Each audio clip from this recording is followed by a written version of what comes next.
नमस्कार। मन की बात में आपका एक बार फिर स्वागत है। ये एपिसोड ऐसे समय में हो रहा है जब पूरे देश में त्योहारों की उमंग है। आप सभी को आने वाले सभी त्योहारों की बहुत बहुत बधाइयाँ।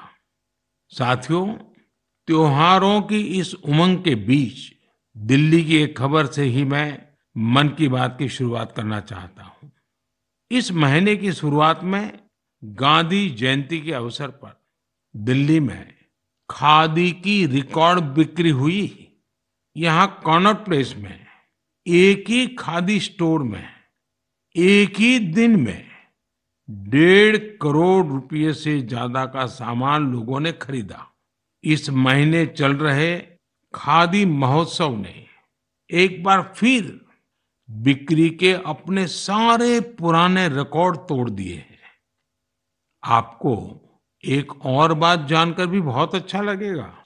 10 साल पहले देश में जहां खादी प्रोडक्ट्स की बिक्री बड़ी मुश्किल से 30,000 करोड़ रुपए से भी कम थी, अब ये बढ़कर 1.25 लाख करोड़ रुपए के आसपास पहुंच रही है। खादी की बिक्री बढ़ने का मतलब है इसका फायदा शहर से लेकर गांव तक में अलग अलग वर्गों तक पहुंचता है।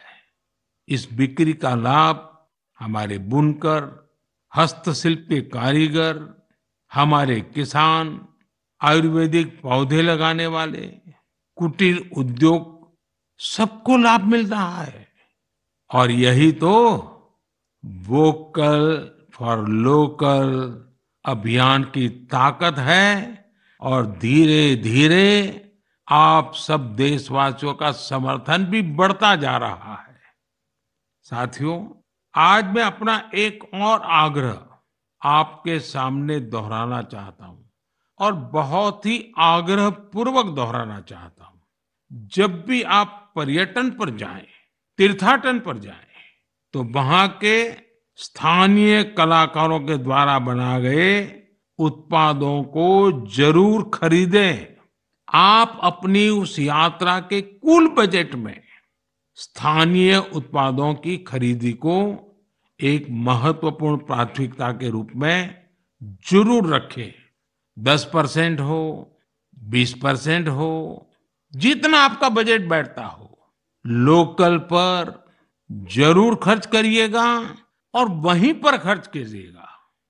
साथियों, हर बार की तरह इस बार भी हमारे त्योहारों में हमारी प्राथमिकता हो वोकल फॉर लोकल, और हम मिलकर उस सपने को पूरा करें।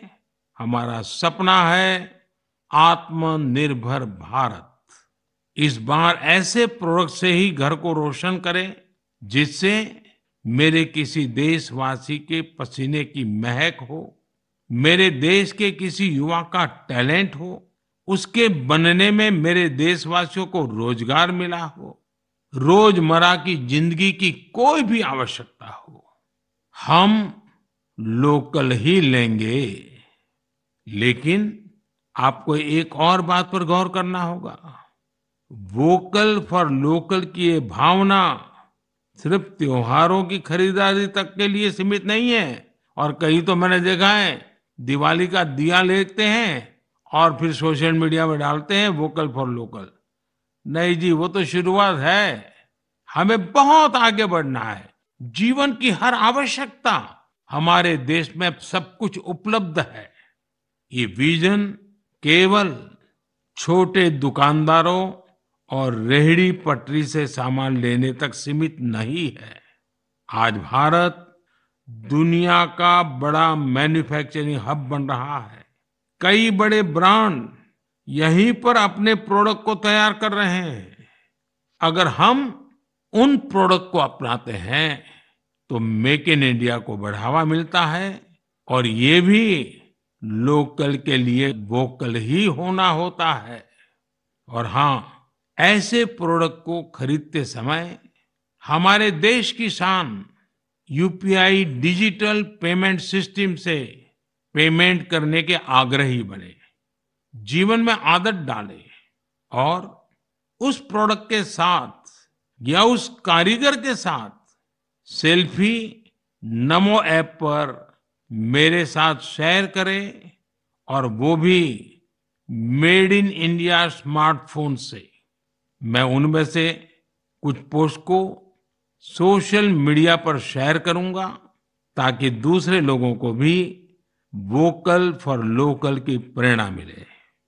साथियों, जब आप भारत में बने भारतीयों द्वारा बनाए गए उत्पादों से अपनी दिवाली रोशन करेंगे, अपने परिवार की हर छोटी मोटी आवश्यकता लोकल से पूरी करेंगे, तो दिवाली की जगमगाहट ज्यादा बढ़ेगी ही बढ़ेगी, लेकिन उन कारीगरों की जिंदगी में एक नई दिवाली आएगी, जीवन की एक नई सुबह आएगी, उनका जीवन शानदार बनेगा।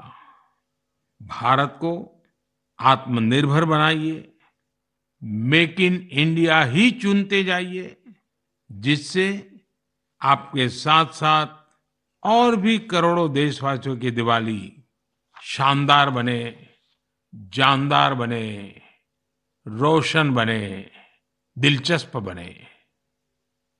मेरे प्यारे देशवासियों, 31 अक्टूबर का दिन हम सभी के लिए बहुत विशेष होता है। इस दिन हमारे लौह पुरुष सरदार वल्लभ भाई पटेल की जन्म जयंती मनाते हैं। हम भारतवासी उन्हें कई वजहों से याद करते हैं और श्रद्धा पूर्वक नमन करते हैं। सबसे बड़ी वजह है देश की 580 से ज्यादा रियासतों को जोड़ने में उनकी अतुलनीय भूमिका। हम जानते हैं हर साल 31 अक्टूबर को गुजरात में स्टैच्यू ऑफ यूनिटी पर एकता दिवस से जुड़ा मुख्य समारोह होता है।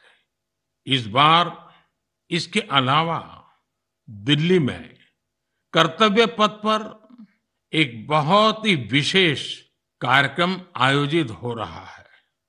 आपको याद होगा, मैंने पिछले दिनों देश के हर गांव से, हर घर से मिट्टी संग्रह करने का आग्रह किया था। हर घर से मिट्टी संग्रह करने के बाद उसे कलश में रखा गया और फिर अमृत कलश यात्राएं निकाली गई।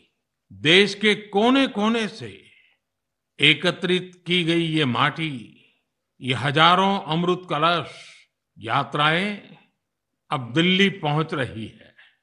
यहां दिल्ली में उस मिट्टी को एक विशाल भारत कलश में डाला जाएगा और इसी पवित्र मिट्टी से दिल्ली में अमृत वाटिका का निर्माण होगा। यह देश की राजधानी के हृदय में अमृत महोत्सव की भव्य विरासत के रूप में मौजूद रहेगी। 31 अक्टूबर को ही देश भर में पिछले 2.5 साल से चल रहे आजादी के अमृत महोत्सव का समापन होगा। आप सभी ने मिलकर इसे दुनिया में सबसे लंबे समय तक चलने वाले महोत्सव में से एक बना दिया। अपने सेनानियों का सम्मान हो या फिर हर घर तिरंगा, आजादी के अमृत महोत्सव में लोगों ने अपने स्थानीय इतिहास को एक नई पहचान दी है। इस दौरान सामुदायिक सेवा की भी अद्भुत मिसाल देखने को मिली है। साथियों, मैं आज आपको एक और खुशखबरी सुना रहा हूं और विशेष करके मेरे नौजवान बेटे बेटियों को, जिनके दिलों में देश के लिए कुछ करने का जज्बा है, सपने हैं, संकल्प है। ये खुशखबरी देशवासियों के लिए तो है ही है। मेरे नौजवान साथियों, आपके लिए सविशेष है।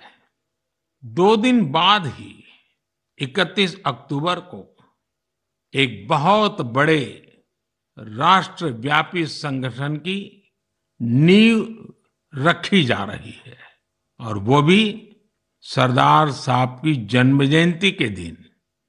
इस संगठन का नाम है मेरा युवा भारत, यानी माय भारत। माय भारत संगठन भारत के युवाओं को राष्ट्र निर्माण के विभिन्न आयोजनों में अपनी सक्रिय भूमिका निभाने का अवसर देगा। ये विकसित भारत के निर्माण में भारत की युवा शक्ति को एकजुट करने का एक अनोखा प्रयास है। मेरा युवा भारत की वेबसाइट माय भारत भी शुरू होने वाली है।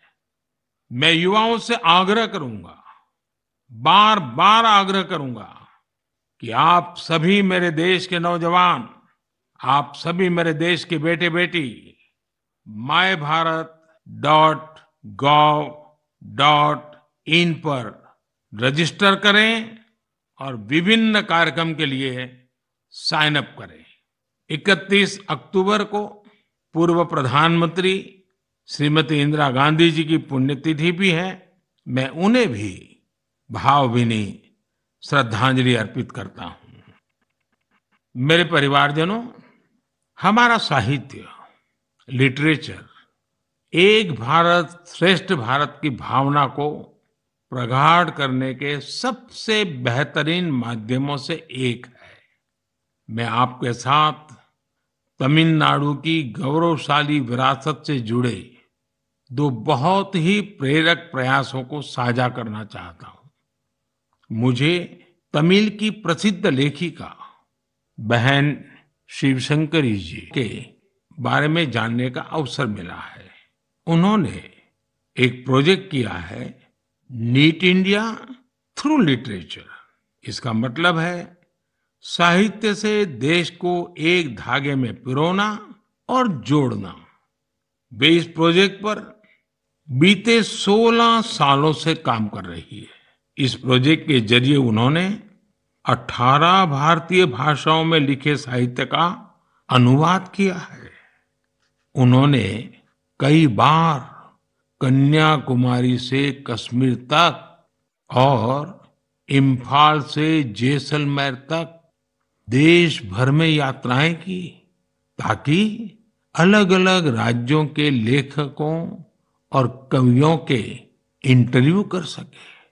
शिवशंकरी जी ने अलग अलग जगहों पर अपनी यात्रा की, ट्रैवल कमेंट्री के साथ उन्हें पब्लिश किया है।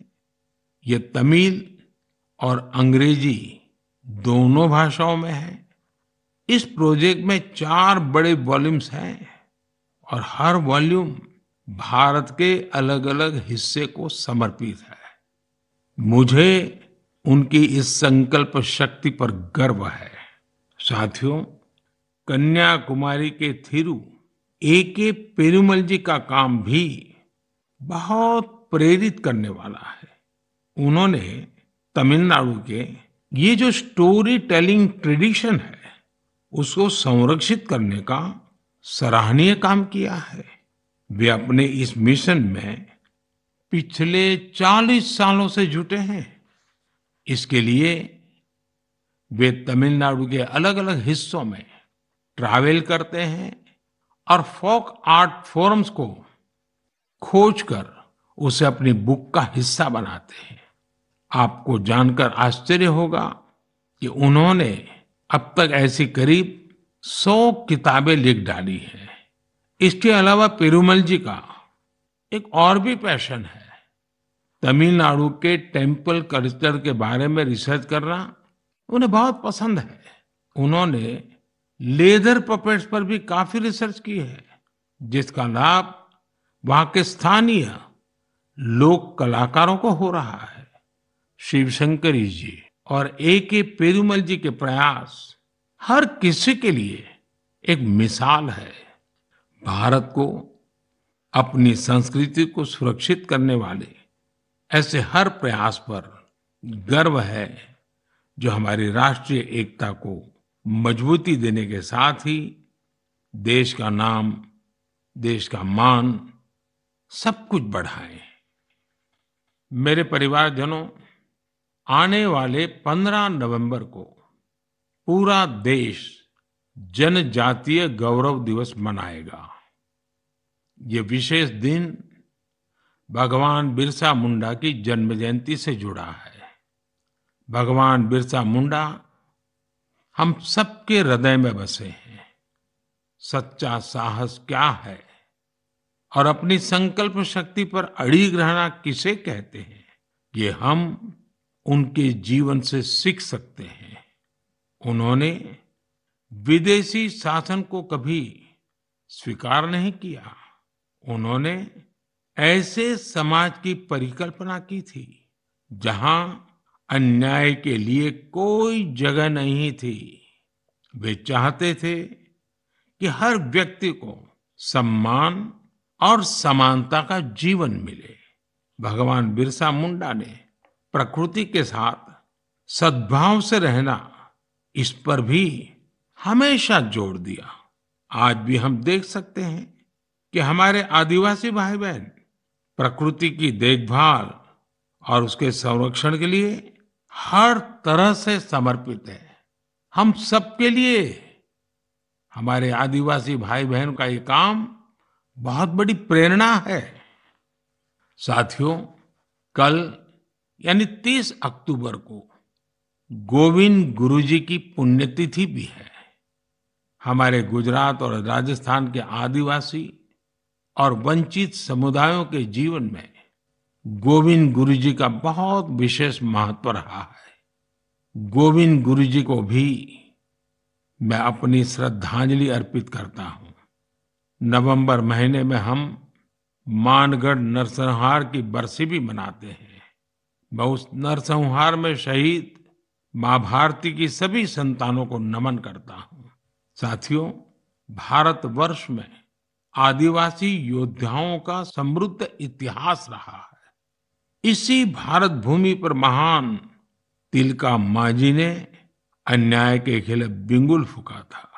इसी धरती से सिद्धो कान्हू ने समानता की आवाज उठाई। हमें गर्व है कि जन योद्धा टंट्या भील ने हमारी धरती पर जन्म लिया। हम शहीद वीर नारायण सिंह को पूरी श्रद्धा के साथ याद करते हैं, जो कठिन परिस्थितियों में अपने लोगों के साथ खड़े रहे। वीर रामजी गोंड हो, वीर गुंडा धूर हो, भीमा नायक हो, उनका साहस आज भी हमें प्रेरित करता है। अल्लूरी सीताराम राजू ने आदिवासी भाई बहनों में जो अलग जगाई, उसे देश आज भी याद करता है। नॉर्थ ईस्ट में कियांग नोबांग और रानी गाइदिन्ल्यू जैसे स्वतंत्रता सेनानियों से भी हमें काफी प्रेरणा मिलती है। आदिवासी समाज से ही देश को राजमोहिनी देवी और रानी कमलापति जैसी वीरांगनाएं मिली। देश इस समय आदिवासी समाज को प्रेरणा देने वाली रानी दुर्गावती जी की 500वीं जयंती मना रही है।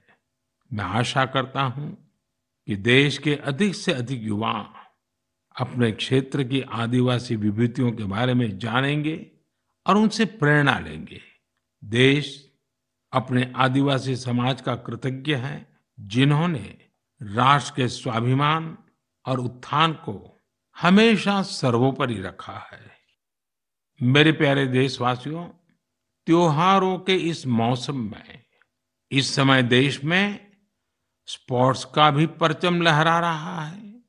पिछले दिनों एशियन गेम्स के बाद पैरा एशियन गेम्स में भी भारतीय खिलाड़ियों ने जबरदस्त कामयाबी हासिल की है। इन खेलों में भारत ने 111 मेडल जीतकर एक नया इतिहास रच दिया है। मैं पैरा एशियन गेम्स में हिस्से लेने वाले सभी एथलीट्स को बहुत बहुत बधाई देता हूं। साथियों, मैं आपका ध्यान special Olympics world summer games की ओर भी ले जाना चाहता हूं। इसका आयोजन बर्लिन में हुआ था। ये प्रतियोगिता हमारे इंटेलेक्चुअल डिसेबिलिटीज वाले एथलीटों की अद्भुत क्षमता को सामने लाती है। इस प्रतियोगिता में भारतीय दल ने 75 गोल्ड मेडल सहित 200 पदक जीते। रोलर स्केटिंग हो, बीच वॉलीबॉल हो, फुटबॉल हो या लॉन टेनिस, भारतीय खिलाड़ियों ने मेडल्स की झड़ी लगा दी। इन पदक विजेताओं की लाइफ जर्नी काफी इंस्पायरिंग रही है। हरियाणा के रणवीर सैनी ने गोल्फ में गोल्ड मेडल जीता है। बचपन से ही ऑटिज्म से जूझ रहे रणवीर के लिए कोई भी चुनौती गोल्फ को लेकर उनके जुनून को कम नहीं कर पाई। उनकी माँ तो यहाँ तक कहती हैं कि रणवीर की वजह से परिवार में आज सब गोल्फर बन गए हैं। पुडुचेरी के 16 साल के टी विशाल ने 4 मेडल जीते। गोवा की सिया सरोदे ने पावर लिफ्टिंग में 2 गोल्ड मेडल सहित 4 पदक अपने नाम किए। 9 साल की उम्र में अपनी मां को खोने के बाद भी उन्होंने खुद को निराश नहीं होने दिया। छत्तीसगढ़ के दुर्ग के रहने वाले अनुराग प्रसाद ने पावर लिफ्टिंग में 3 गोल्ड और 1 सिल्वर मेडल जीता है। ऐसी ही प्रेरक गाथा झारखंड के इंदु प्रकाश की है, जिन्होंने साइकिलिंग में 2 मेडल जीते हैं। बहुत ही साधारण परिवार से आने के बावजूद इंदु ने गरीबी को कभी अपनी सफलता के सामने दीवार नहीं बनने दिया। मुझे विश्वास है कि इन खेलों में भारतीय खिलाड़ियों की सफलता इंटेलेक्चुअल डिसेबिलिटीज का मुकाबला कर रहे अन्य बच्चों और परिवारों को भी प्रेरित करेगी। मेरी आप सबसे भी प्रार्थना है, आपके गांव में, आपके गांव के अगल-बगल में ऐसे बच्चे जिन्होंने इस खेलकूद में हिस्सा लिया है या विजयी हुए हैं, आप सपरिवार उनके साथ जाइए, उनको बधाई दीजिए और कुछ पल उन बच्चों के साथ बिताइए। आपको एक नया ही अनुभव होगा। परमात्मा ने उनके अंदर ऐसी एक शक्ति भरी है, आपको भी उसके दर्शन का मौका मिलेगा। जरूर जाइएगा।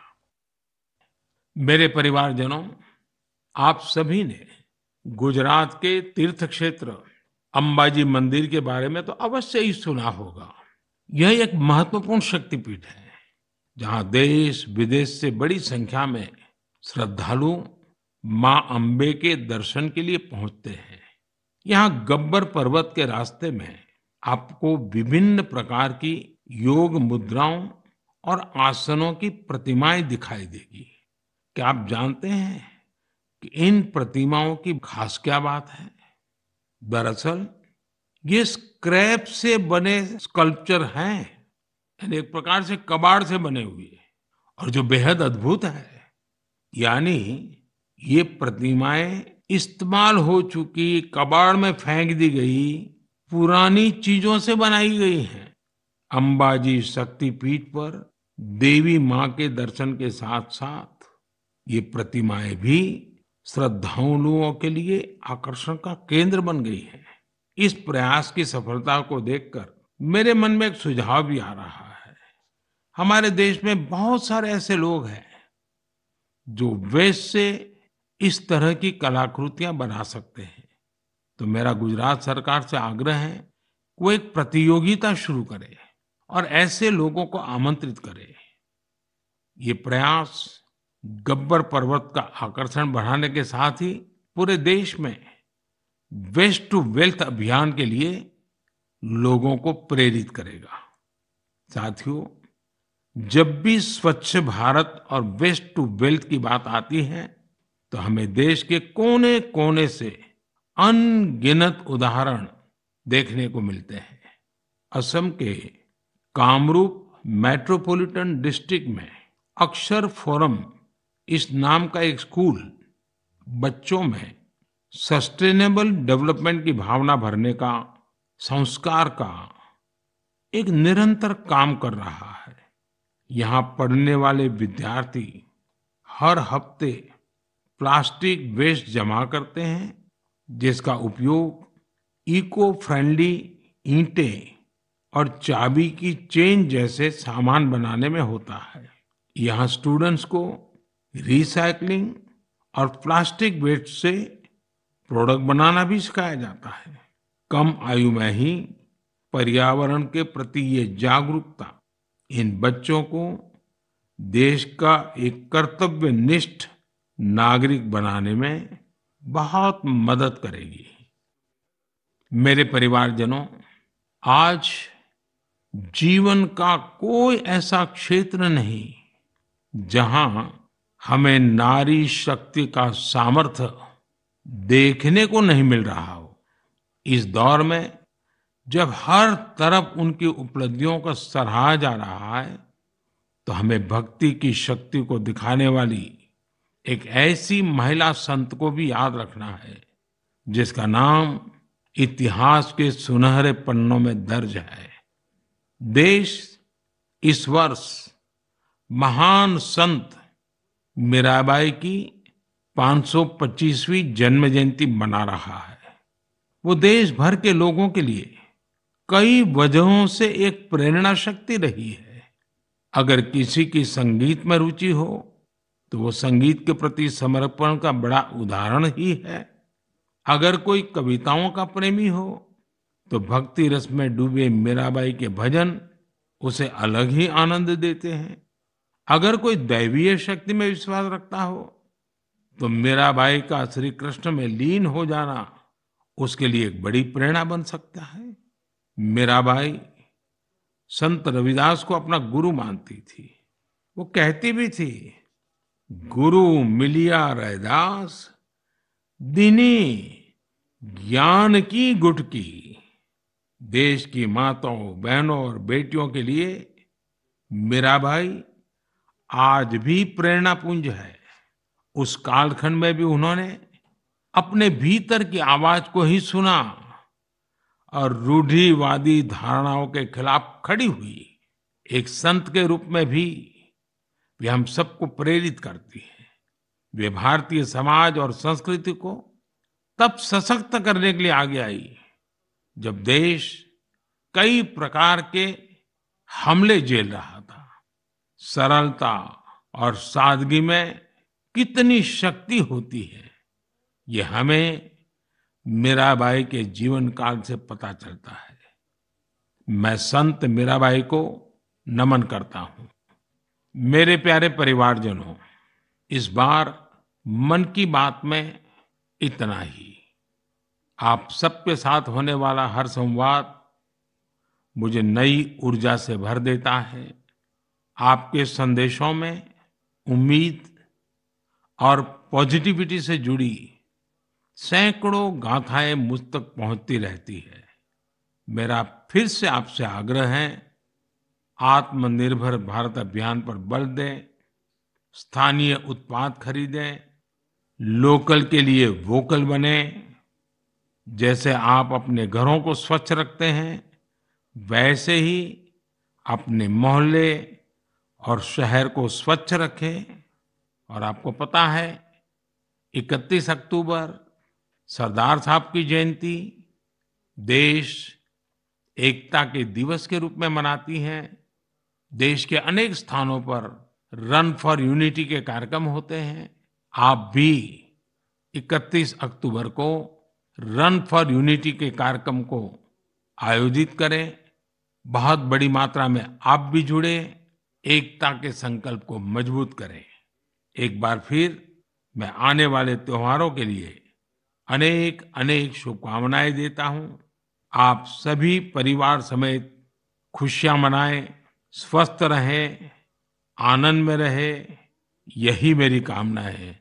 और हाँ, दिवाली के समय कहीं ऐसी गलती न हो जाए कि कहीं आग की कोई घटनाएं हो जाए, किसी के जीवन को खतरा हो जाए तो आप जरूर संभालिए, खुद को भी संभालिए और पूरे क्षेत्र को भी संभालिए। बहुत बहुत शुभकामनाएं, बहुत बहुत धन्यवाद।